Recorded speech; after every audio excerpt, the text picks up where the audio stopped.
Olá, seja bem-vindo ao nosso canal. Sou a Luciana Bosa. Hoje vamos ler juntos o capítulo 11 do livro Sermões de Spurgeon sobre as Parábolas. Se este projeto tem sido uma bênção para você, lembre-se de curtir, comentar e seguir o canal para não perder os próximos vídeos. Obrigada. Capítulo 11. A viúva importuna. Disse-lhes Jesus uma parábola sobre o dever de orar sempre e nunca esmorecer. Havia em certa cidade um juiz que não temia a Deus, nem respeitava homem algum. Havia também naquela mesma cidade uma viúva que vinha ter com ele, dizendo: Julga a minha causa contra o meu adversário. Ele, por algum tempo, não a quis atender, mas depois disse consigo: Bem que eu não temo a Deus, nem respeito a homem algum. Todavia, como esta viúva me importuna, julgarei a sua causa, para não suceder que, por fim, venha a molestar-me. Então disse o Senhor: Considerai no que diz este juiz iníquo. Não fará Deus justiça aos seus escolhidos, que a ele clamam dia e noite, embora pareça demorado em defendê-los? Digo-vos que depressa lhes fará justiça. Contudo, quando vier o Filho do Homem, achará, porventura, fé na terra? Lucas 18, 1-8. Lembrem-se de que nosso Senhor não apenas nos inculcou a oração com grande seriedade, mas Ele mesmo foi um brilhante exemplo dela. As palavras de um professor ganham mais força quando seus ouvintes sabem que ele cumpre suas instruções.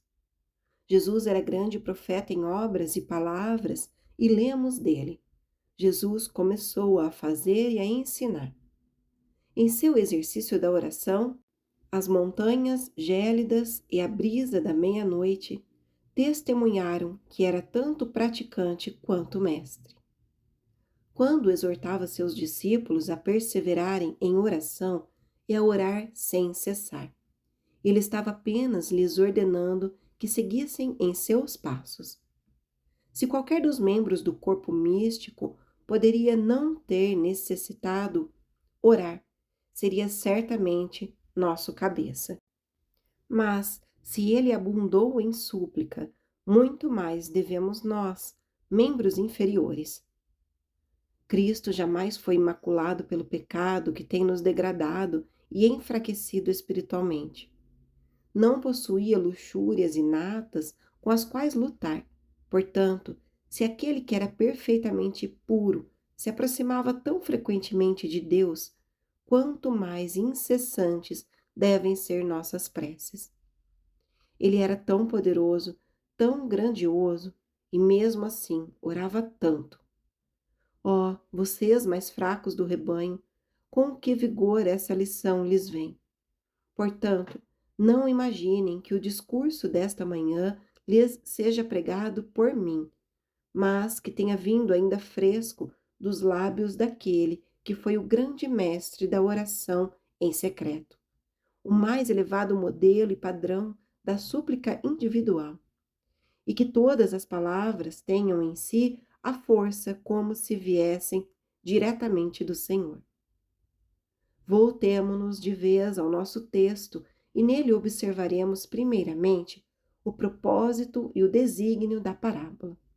Depois falaremos um pouco sobre os dois atores dela, cujo caráter foi intencionalmente descrito dessa forma para trazer força à argumentação.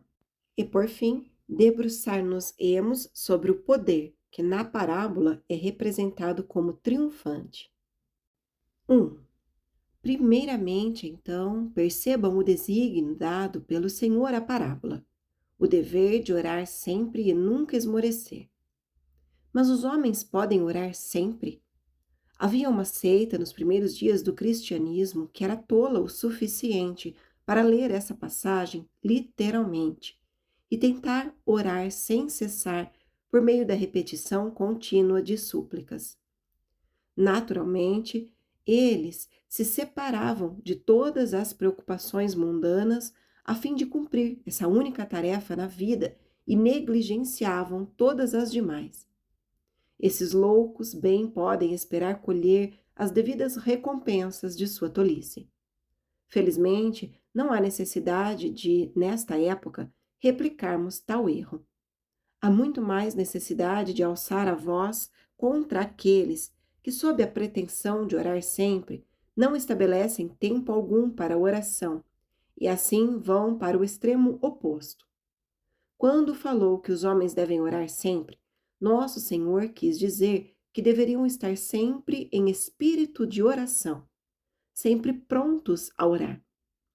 Como os antigos cavaleiros, sempre em guerra, nem sempre sobre seus cavalos, investindo adiante com suas lanças, em posição para derrubar seu adversário do cavalo, mas sempre deixando suas armas onde pudessem alcançá-las rapidamente e sempre em prontidão para serem feridos ou morrerem por amor à causa que defendiam. Aqueles implacáveis guerreiros muitas vezes dormiam com suas armaduras. Da mesma forma, mesmo dormindo, devemos estar em espírito de oração, para que, se formos, talvez, despertos no meio da noite, possamos ainda estar com Deus. Nossa alma, depois de receber a divina influência que a faz ver seu âmago celestial, deveria estar se elevando sempre, de forma natural, ao próprio Deus. Nosso coração deve ser como aqueles faróis e torres de vigia que foram preparados ao longo da costa da Inglaterra quando a invasão da armada era iminentemente aguardada. Nem sempre queimando, mas sempre com a lenha seca e o fósforo nas proximidades. Toda a pilha em prontidão para ser acesa no momento marcado. Nossa alma deveria estar em tal condição que a oração rápida em se derramar deveria ser frequente para nós. Não há necessidade de pausar o comércio, deixar o balcão e cair sobre seus joelhos. O espírito deve elevar suas silentes, breves e rápidas repetições ao trono da graça. Quando Neemias quis pedir um favor do rei, vocês se lembram de que ele encontrou oportunidade para fazê-lo quando o rei lhe perguntou: Por que está triste o teu rosto? Contudo, antes de lhe dar a resposta, Neemias disse: Orei ao Deus dos céus. Instintivamente, percebendo a ocasião, ele não saltou para abraçá-la, mas se deteve por um momento para suplicar que fosse capacitado a empreendê-la sabiamente e cumprir seu grande propósito nela. Da mesma forma, você e eu deveríamos sentir com frequência que não podemos fazer qualquer coisa até que tenhamos pedido a bênção sobre ela. Por mais que eu haja impulsivamente para ganhar vantagem, ainda assim meu espírito, sob a influência da graça divina, deveria hesitar até que tenha dito: Se teu espírito não vai comigo, não me faça subir deste lugar. Um cristão deveria carregar a arma da oração como uma espada desembainhada em suas mãos. Jamais deveríamos embainhar nossas súplicas. Que nosso coração nunca seja como um revólver descarregado, necessitando que se faça tudo nele antes que possamos alvejar o adversário, mas deveria ser como um canhão preparado, carregado e em prontidão, precisando apenas do fogo para que possa ser disparado. A alma jamais deveria estar sempre em exercício de oração, mas sempre no poder da oração. Nem sempre orando efetivamente, mas sempre orando intencionalmente. Além disso, quando nosso Senhor diz que os homens devem orar sempre, ele também pode ter desejado dizer que toda a vida do cristão deveria ser de devoção a Deus. A oração e o louvor, com os pecados perdoados, trazem à terra do céu o regozijo. Louvar a Deus com nossa voz e ações pelas misericórdias recebidas e depois lhe rogar pelas misericórdias que necessitamos, reconhecendo em devoção que elas vêm dele. Esses dois exercícios, de uma forma ou outra, deveriam perfazer a soma total da existência humana. O salmo de nossa vida deveria ser composto de versos alternados de oração e louvor, até que cheguemos ao próximo mundo, onde a oração poderá cessar e o louvor envolverá a plenitude de nossa imortalidade. Mas, diz alguém, temos nossos negócios diários para atender. Sei que vocês têm, mas há um meio de fazer deles parte de seu louvor e oração. Você diz: o pão nosso de cada dia dá-nos hoje. E isso é uma oração quando você a declara. Depois sai para o trabalho, e à medida que labuta, se o faz em espírito devotado, você estará ativamente orando essas mesmas palavras por meio de seu trabalho honesto.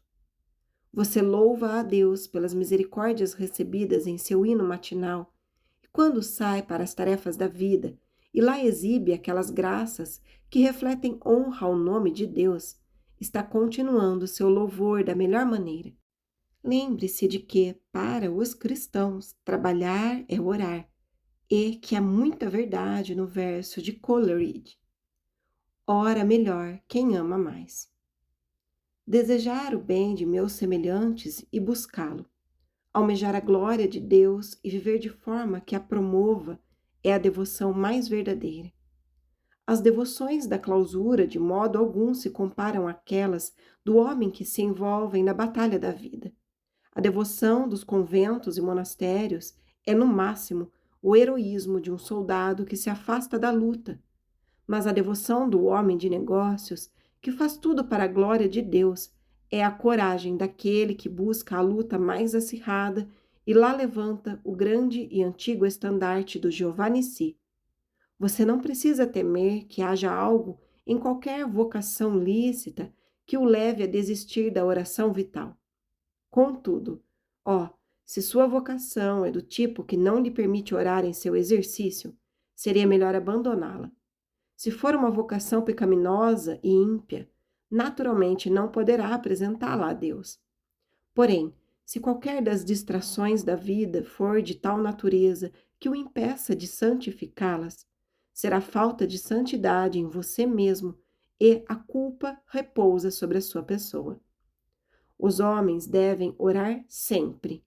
Isso significa que quando estiverem usando o amolador ou o cinzel, quando as mãos estiverem nas alças do arado ou na pá, quando estiverem mensurando os bens ou estiverem lidando com os estoques, independentemente do que fizerem, devem transformar tudo isso em parte de sua sagrada busca pela glória de Deus. Seus trajes comuns devem se transformar em túnicas, suas refeições em sacramentos. Suas ações ordinárias devem ser sacrifícios, uma vez que eles mesmos são sacerdócio real, um povo peculiar e zeloso de boas obras. Um terceiro significado que, creio, nosso Senhor pretendia nos transmitir era que os homens devem sempre orar, isto é, devem perseverar em oração.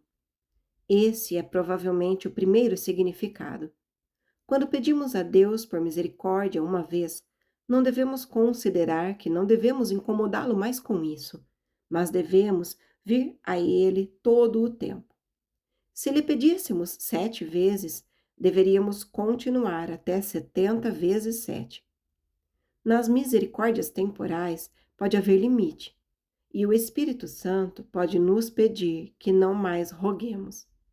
Então devemos dizer: a vontade do Senhor seja feita. Se for algo para nossa vantagem pessoal, devemos deixar o espírito de submissão nos governar, para que, depois de buscar ao Senhor 3 vezes, nos contentemos com a promessa: minha graça te basta. E não mais supliquemos que o espinho na carne seja removido. Mas em graças espirituais, especialmente nas orações unidas de uma igreja, não existe o aceitar o não como resposta. Aqui, se podemos prevalecer, devemos persistir. Devemos continuar incessantemente e com constância, e não admitir pausa em nossa oração, até que tenhamos obtido a misericórdia até a máxima extensão. Dever de orar sempre. Semana após semana, mês após mês, ano após ano. A conversão daquele filho querido deve ser o principal apelo do pai. O trazer para Cristo aquele marido não convertido deve permanecer no coração da esposa dia e noite, até que ela o obtenha. Essa mulher não deve permitir que os 10 ou 20 anos de oração mal sucedida seja motivo para que cesse. Não deve estabelecer tempo ou estações para Deus, mas enquanto houver nela vida, e vida no seu estimado objeto de solicitude, deve continuar a rogar ao poderoso Deus de Jacó. O pastor não deve buscar a bênção para seu povo ocasionalmente, e ao receber certa medida dela, desistir de interceder por mais. Ele deve continuar veementemente sem pausa, sem poupar suas energias, aclamar e não se preservar, até que as janelas do céu sejam abertas e uma grande bênção seja derramada, uma que não possa ser estocada. Todavia, irmãos e irmãs, quantas vezes pedimos a Deus e não obtemos porque não esperamos o suficiente à porta? Batemos uma vez ou duas ao portão da misericórdia, e como não vem um mensageiro amigável para abri-lo, seguimos nosso caminho. Muitas preces são como as batidas na porta dos meninos da rua. Batem e antes que a porta seja aberta, o garoto já correu. Oh, que haja mais graça divina para ficar pé a pé com o anjo de Deus e nunca, nunca, jamais relaxar em nossa luta, sentindo que a causa pela qual rogamos é uma em que devemos prosperar, pois almas dependem dela, a glória de Deus a ela está ligada e que o estado de nossos semelhantes está em perigo. Se pudéssemos empenhar em oração nossa própria vida e a vida daqueles que nos são mais queridos, embora não possamos empenhar a alma dos homens, devemos clamar e rogar sem cessar, até que obtenhamos a resposta. O humilde suplicante não falhará em ter atendidas suas necessidades, visto que pelos pecadores intercederá aquele que morreu pela humanidade. Não posso sair desta parte do assunto sem observar que nosso Senhor gostaria que aprendêssemos que os homens deveriam orar com mais frequência. Não somente que sempre tivessem o espírito de oração e fizessem da totalidade de sua vida uma súplica, e que perseverassem em qualquer objetivo estimado à sua alma, mas que houvesse uma maior frequência de oração entre todos os santos. Tiro isso da parábola, para não suceder que, por fim, venham a molestar-me. A devoção dificilmente será mantida por longo tempo, a menos que você separe hora e tempo para a oração. Não há tempo estabelecido pelas Escrituras, exceto por aqueles dos homens santos, pois o Senhor confia muito ao amor de seu povo e aos movimentos espontâneos da vida interior. Ele não diz, ore às 7 da manhã todos os dias, ou ore à noite às 20 horas, ou às 21 horas, ou às 22 ou 23. Deus diz, ore sem cessar. Ainda assim, todo cristão achará muito útil ter horários regulares para se retirar, e duvido que alguma eminente piedade possa ser mantida sem que esse tempo seja observado muito cuidadosa e escrupulosamente. Lemos nas antigas tradições de Tiago, o apóstolo, que ele orava tanto que seus joelhos se tornaram calosos em virtudes ao longo tempo ajoelhado. John Foxe diz que Latimer, bispo de Worcester, Inglaterra, convertido ao protestantismo, que foi condenado à morte por traição pela rainha Maria Tudor, durante o seu período de aprisionamento, passava tanto tempo ajoelhado que muitas vezes o pobre idoso não conseguia se levantar para suas refeições e tinha que ser erguido por seus servos.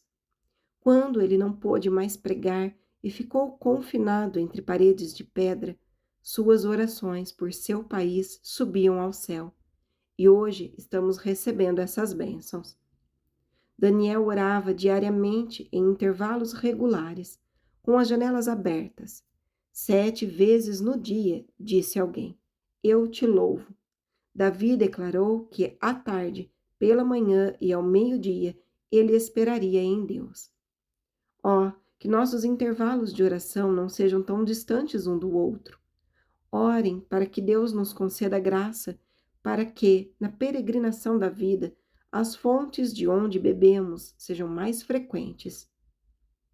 Resumindo, o nosso Senhor quis dizer que os crentes deveriam exercitar a universalidade da súplica. Devemos orar em todo o tempo. Não há horários canônicos nos dias ou semanas cristãos. Deveríamos orar desde o cantar do galo até a meia-noite, em qualquer hora que o Espírito nos mover a fazê-lo.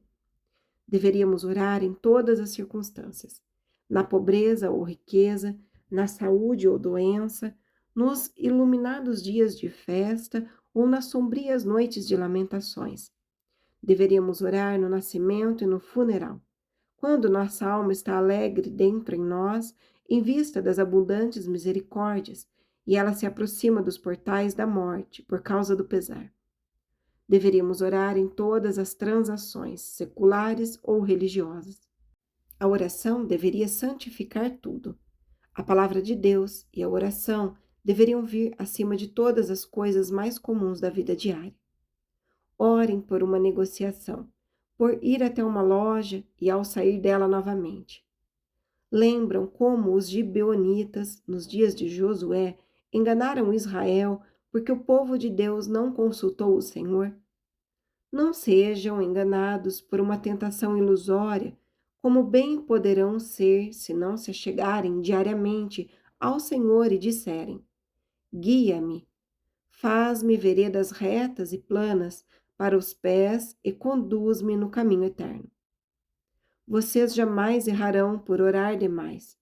Nunca se enganarão se frequentemente pedirem a Deus que os guie.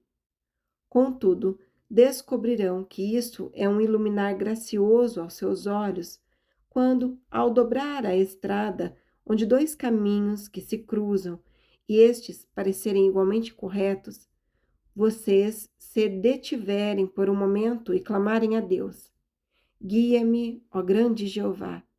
O dever de orar sempre. Já o expliquei deste púlpito. Vão e o exibam em sua vida diária. 2. Ao reforçar esse preceito, nosso Senhor nos conta uma parábola na qual há 2 atores.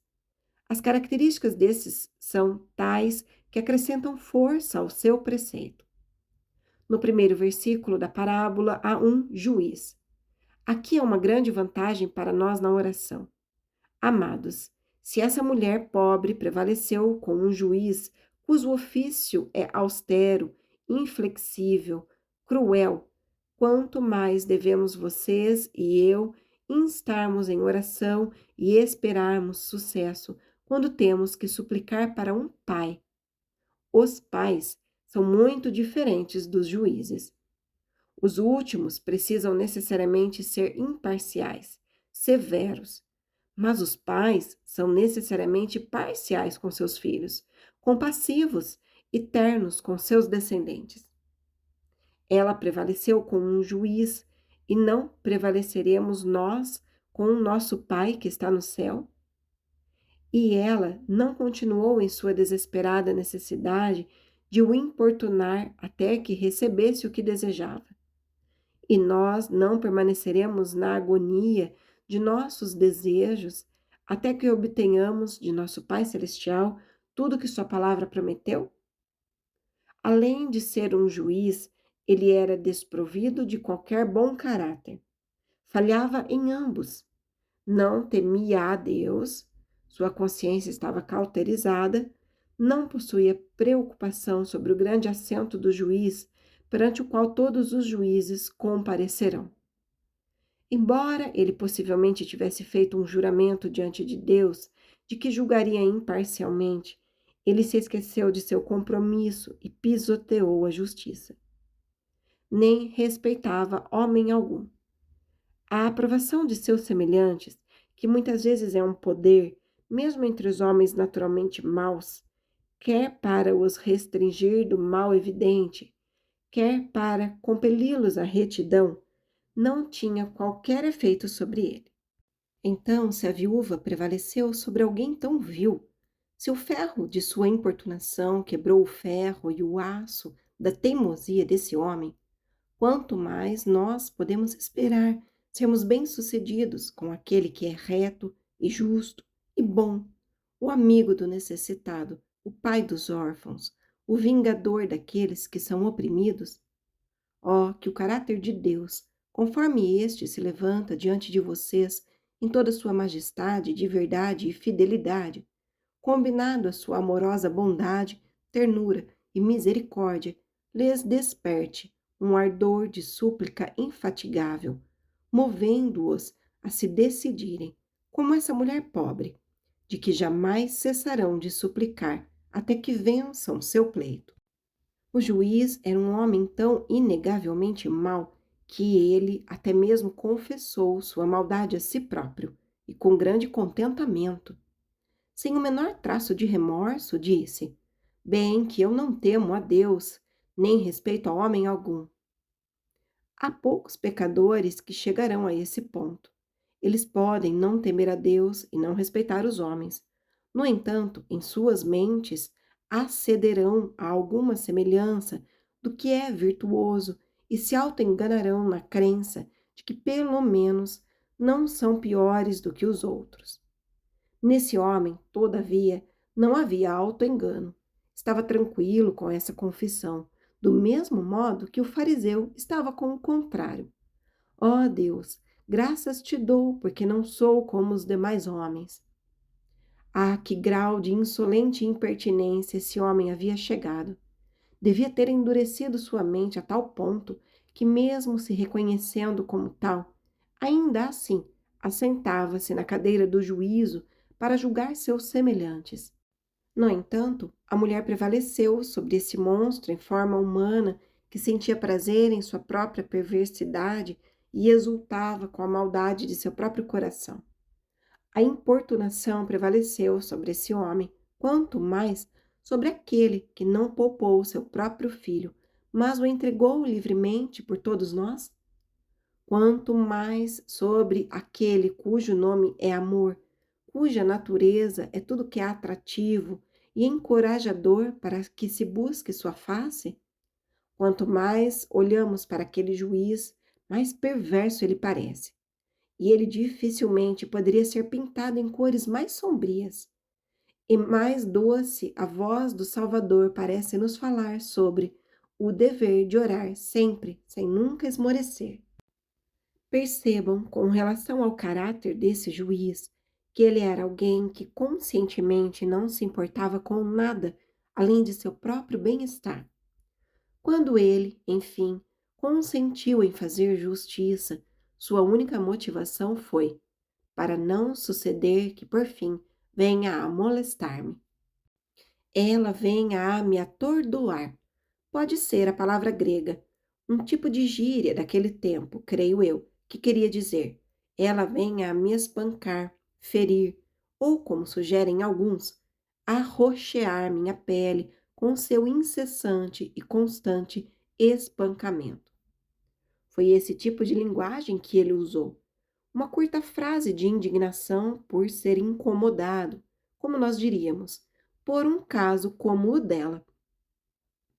A única coisa que o moveu foi seu desejo por bem-estar e por conduzir as coisas de modo confortável.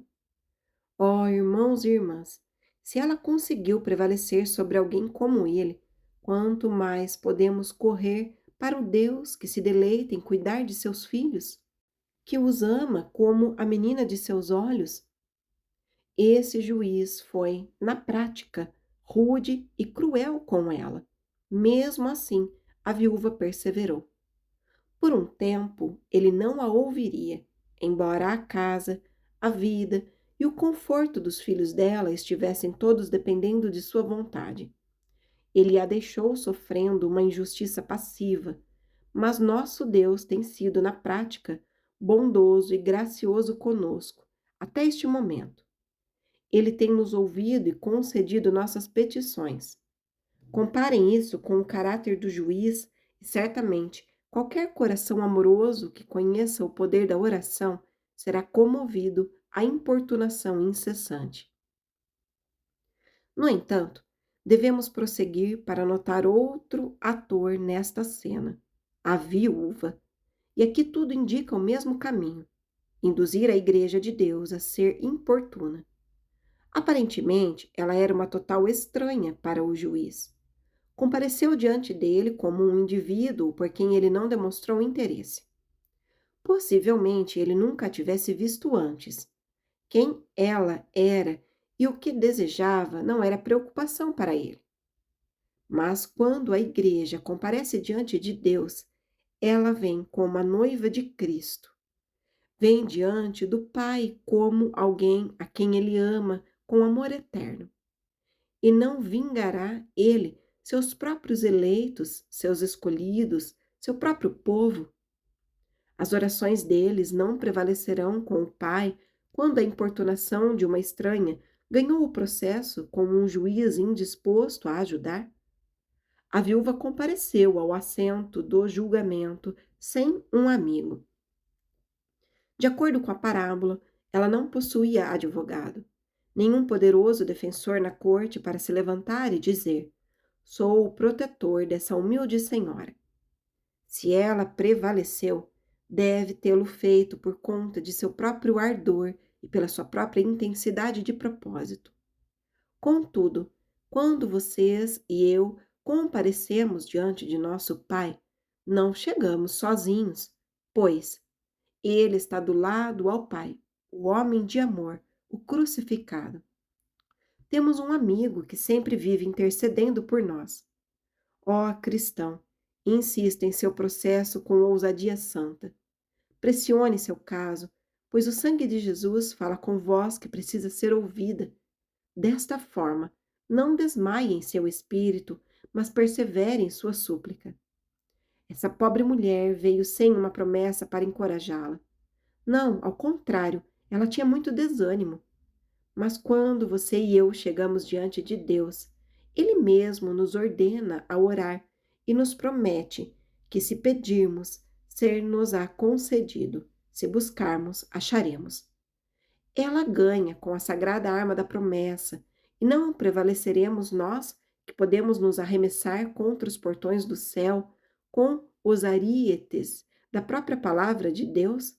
Arietes que farão cada madeira daqueles portões estremecer?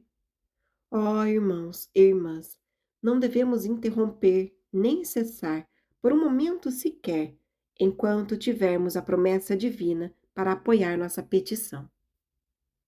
A viúva, além de não ter qualquer promessa, não tinha nem o direito de acesso constante. Suponho que ela tivesse o direito de clamar e ser ouvida nos momentos ordinários, quando o julgamento era administrado. Mas que direito possuía de ficar como um cachorro na soleira do juiz, de cercá-lo nas ruas, de bater em sua porta, de ser ouvida ao anoitecer, de forma que, mesmo dormindo, no piso superior, ele fosse despertado pelos brados dela? Ela não tinha permissão para importuná-lo desse modo.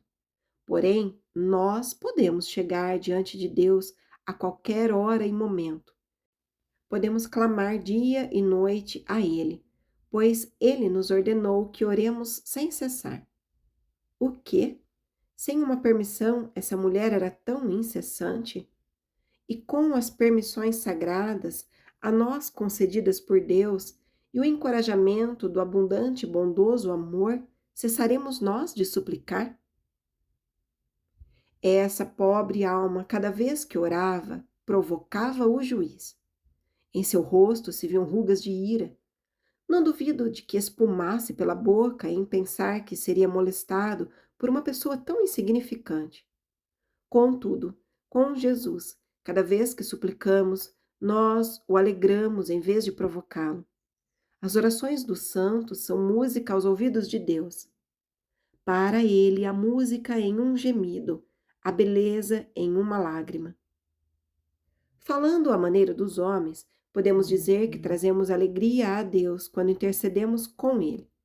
O Senhor se irrita quando restringimos nossas súplicas, mas tem prazer em que nos aproximemos dele constantemente. Oh, então, enquanto vocês veem um sorriso na face do Pai, filhos de seu amor, rogo para que não desanimem, mas continuem a, sem cessar, implorar pela bênção. Mais uma vez, essa mulher tinha um processo no qual o juiz não poderia se interessar pessoalmente. O nosso, porém, é um caso no qual o Deus a quem suplicamos se interessa ainda mais do que nós. Quando uma igreja roga pela conversão de almas, ela pode dizer com justiça: levanta-te, ó Deus, pleiteia a tua própria causa. É pela honra de Cristo que as almas se convertem. Traz glória à misericórdia e ao poder de Deus quando grandes pecadores se afastam do erro e de seus caminhos. Em consequência disso, estamos suplicando pelo juiz, com o juiz. Por Deus, estamos suplicando com Deus. Nossa oração é virtualmente por Cristo, uma vez que é por meio de Cristo que seu reino virá e sua vontade será feita. Não posso esquecer de mencionar que, no caso dessa mulher, ela era apenas uma pessoa. Prevaleceu embora estivesse sozinha, e não vingará Deus seus próprios eleitos, que não estão sozinhos, mas são dezenas de milhares? Se há uma promessa de que, se 2 ou 3 concordarem, aquilo será feito, quanto mais quando em qualquer igreja as centenas se reunirem em unanimidade de alma, ansiosamente desejando que Deus cumpra sua promessa, essas súplicas colocam correntes ao redor do trono de Deus. Como elas, por assim dizer, o restringem. Como compelem o Todo-Poderoso a se erguer de seu lugar e vir em resposta a seu povo, e assim fazer a grande obra que abençoará sua igreja e o glorificará. Vocês percebem, então, que se considerarmos nosso juiz ou a viúva, cada personagem tem pontos que tendem a nos fazer reconhecer nosso dever e privilégio de orar sem cessar. 3. Terceiro e último ponto. O poder que, de acordo com essa parábola, triunfou. Esse poder não estava na eloquência da mulher. Oro que julgues a minha causa contra o meu adversário. Eram pouquíssimas as palavras, que têm o mérito de serem muito expressivas, mas qualquer um que estude oratória não conseguirá retirar muitas lições dela. Oro que julgues a minha causa contra o meu adversário. Apenas 10 palavras. Observe que não há qualquer apelo, nada sobre a viuvez dela, nada requisitado para seus filhos, nada dito sobre a maldade do adversário, nada concernente ao julgamento divino sobre os juízes injustos, nem sobre a ira de Deus sobre os homens injustos que devoram as casas das viúvas. Nada do tipo. Oro que julgues a minha causa contra o meu adversário. O sucesso dela, portanto, não dependeu do poder da retórica dela. E aprendemos com isso que a prevalência de uma alma ou de uma igreja com Deus não se baseia na elocução de suas palavras ou de sua linguagem. A oração que se eleva ao céu pode ter bem poucas plumas em sua cauda para adorná-la, mas deve possuir as fortíssimas penas de desejo intenso em suas asas. Não deve ser como um pavão, lindo em sua beleza, mas sim como a águia, a fim de voar mais alto se quiser elevar-se ao sétimo céu. Como regra, quando você ora em público, quanto mais breve, melhor. As palavras são inconvenientes à oração. O que normalmente ocorre é que a abundância de palavras revela a escassez de desejo. A verborragia geralmente não é melhor na oração do que uma folha de figueira com a qual cobrir a nudez de uma alma não desperta. Outra coisa é certa, a saber, que a mulher não prevaleceu pelos méritos de seu caso. Pode ser que fosse um bom caso, não há nada dito sobre isso. Não duvido que fosse justo, ainda assim, o juiz não sabia nem se importava se estava certo ou não. Tudo o que lhe preocupava era que essa mulher o incomodava. Ele não diz: o caso dela é bom e devo ouvi-la. Não, era um homem muito mau para que fosse tocado por tal motivo. Mas ela me cansa, e isso era tudo. Vou atendê-la. Então, em nosso processo, o processo de um pecado com Deus não está no mérito de seu caso, que jamais prevalecerá com o Senhor. Você não tem mérito. Se deve vencer, é o mérito de outro que deve se levantar, em vez do seu. E de sua parte não deve haver merecimento, senão angústia. Não há justiça em você, mas é sua importunação que prevalecerá com Deus. Isso deveria encorajar aqueles dentre vocês que estão lutando com um senso de indignidade. Por mais indigno que possam ser, continuem em oração. Suas mãos podem estar impuras, mas se erguerem uma delas para bater a porta, o portão se abrirá. Sim, vocês podem ter paralisia nessa mão, talvez, além disso, estejam leprosos e a branca lepra esteja em sua testa. Ainda assim, se levantarem, mesmo que tremendo, essa mão e deixarem que tudo mais repouse por seu próprio peso sobre essa promessa sagrada, certamente conseguirão uma audiência com o Rei dos Reis. Não tem a ver com a eloquência. Não é o merecimento que prevalece com Deus. Não é nada além da importunação. Com relação a essa mulher, percebam que o juiz primeiramente disse que ela o importunava, depois disse que ela vinha continuamente e depois acrescentou, para que não venha molestar-me. Acho que a história era, de alguma forma, assim. O juiz estava assentado em sua cadeira pela manhã e havia muitas pessoas comparecendo diante dele pedindo por justiça, que ele administrava com a imparcialidade de um vilão, dando sempre a melhor sentença àqueles que lhe trouxessem as melhores propinas, quando, na mesma hora, uma mulher declara sua queixa. Ela havia tentado ser ouvida muitas vezes, mas sua voz afogava-se em meio às demais. Contudo, desta vez, era mais estridente e penetrante, e captou a atenção do juiz. Julga minha causa contra meu adversário. Ele logo nota, por causa do modo simples que ela se veste, que não haverá suborno, então responde: fique quieta, tenho outras causas para atender. E prossegue com outro processo, no qual as multas são mais atraentes. No entanto, ouve novamente o clamor da senhora. Meu senhor, sou viúva, julga minha causa contra meu adversário. Irritado pelo renovado incômodo, ele ordena que o meirinho a ponha para fora, porque ela rompeu o silêncio da corte e interrompeu o julgamento público. Assegure-se de que ela não entre de novo amanhã, diz. Essa mulher é importuna. Tão logo amanhã irrompeu, ele descobriu o quanto sua opinião era acertada. Ela aguardou até que ele saísse da corte, seguiu seus passos pelas ruas até que ele se alegrou por ter atravessado a porta de sua casa, ordenando aos servos que impedissem aquela viúva barulhenta de entrar, pois ela constantemente o assediava com o clamor: julga minha causa contra meu adversário. Agora estava seguro dentro de casa e mandou que os servos lhe trouxessem sua refeição. Eles agora estão derramando águas sobre suas mãos e seus pés. Esse senhor está prestes a desfrutar de seu repasto quando uma pesada batida é ouvida à sua porta, seguida por um clamor, um empurrão e uma queixa. O que é isso? Ele pergunta. É aquela senhora lá fora, a viúva, que deseja que o senhor lhe faça justiça. Diga-lhe que não posso atendê-la, ela deve ir embora.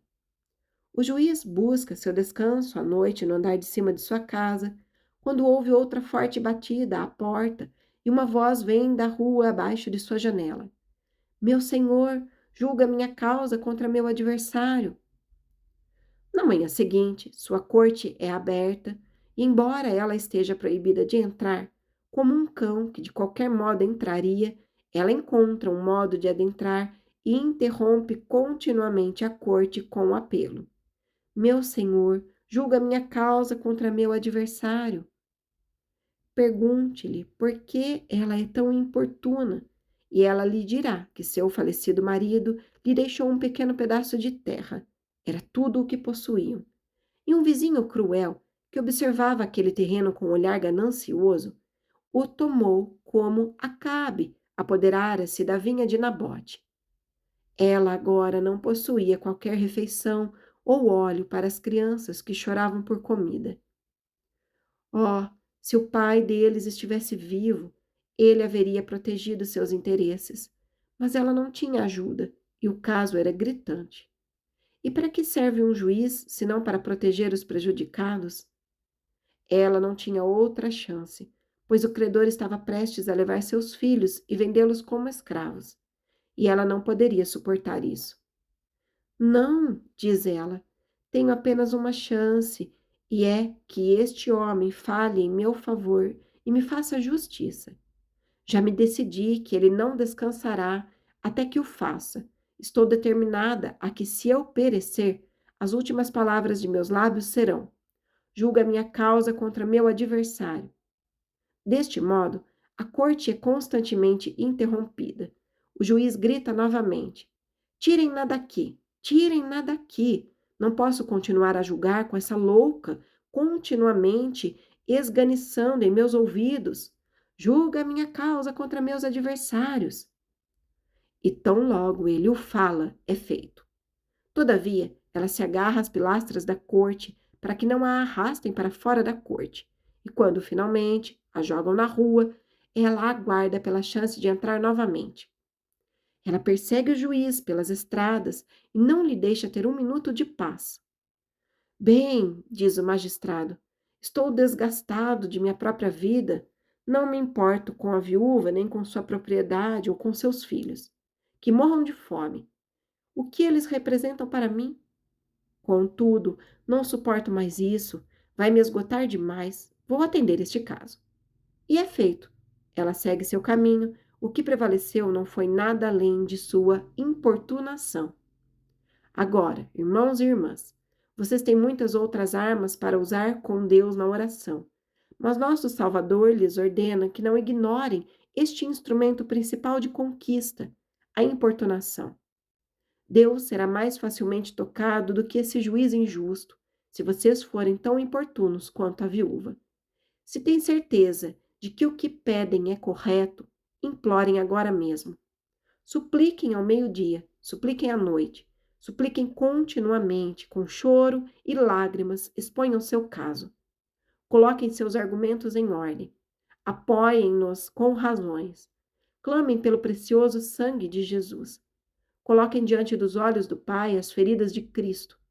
Tragam o sacrifício expiatório, apontem para o Calvário, recrutem o príncipe coroado, o sacerdote que permanece à destra de Deus. E determinem em sua própria alma que, se Sião não florescer, se almas não forem salvas, se sua família não for abençoada, se seu próprio zelo não for reavivado, morrerão com a petição em seus lábios e com o anseio importuno em seu espírito. Permitam-me dizer-lhes que, se algum de vocês morrer com suas orações não atendidas, não precisa concluir que Deus o decepcionou. Terminarei com uma história. Ouvi que certo pai piedoso teve a infelicidade de ter 5 ou 6 filhos não convertidos. Todos eles, à medida que cresciam, observaram sentimentos infiéis e levaram uma vida de iniquidade. O pai que constantemente orava por eles e era um padrão de virtude, esperava que, pelo menos em sua morte, ele poderia dizer uma palavra que tocasse seus corações. Reuniu-os ao redor de seu leito, mas sua tristeza ao morrer era extrema, pois perder a luz da fronte divina estava cheio de dúvida e medos. O último pensamento sombrio que o perseguia era: em vez de minha morte ser um testemunho de Deus com o qual eu ganharia meus amados filhos, O que acontecerá se eu morrer em tais trevas e obscuridade que os confirmará em sua infidelidade e os levará a pensar que não há nada no cristianismo no final das contas? O efeito foi o contrário. Os filhos se aproximaram do túmulo durante o funeral e, quando retornaram para casa, o mais velho dirigiu-se a seus irmãos. Meus irmãos, durante toda a sua vida, nosso pai nos falou sobre religião e sempre o desprezamos. Contudo, que sermão foi seu leito de morte para nós? Pois se ele, que serviu a Deus tão bem e viveu tão próximo a ele, achou que morrer era tão difícil assim, que tipo de morte nos aguarda? A nós, que temos vivido sem Deus e sem esperança? Todos foram possuídos pelo mesmo sentimento. E assim, a morte do pai teve uma estranha resposta às orações de sua vida, pela graça de Deus. Vocês podem não saber, mas quando estiverem na glória, olharão para aqui, para baixo, pelas janelas do céu, e receberão o céu dobrado quando contemplarem seus amados filhos e filhas convertidos pelas palavras que vocês lhes deixaram. Não digo isso para lhes fazer cessar de implorar pela imediata conversão deles, mas para encorajá-los. Jamais desistam de orar. Nunca sejam tentados a interromper suas orações. Enquanto houver fôlego em seu corpo e no corpo deles, perseverem em orar, pois lhes digo que ele julgará sua causa, embora ele permaneça sempre com vocês. Deus abençoe essas palavras por amor de Jesus. Amém. Este sermão foi pregado no Tabernáculo Metropolitano em Newington, na manhã de 21 de fevereiro de 1869. Fim do capítulo.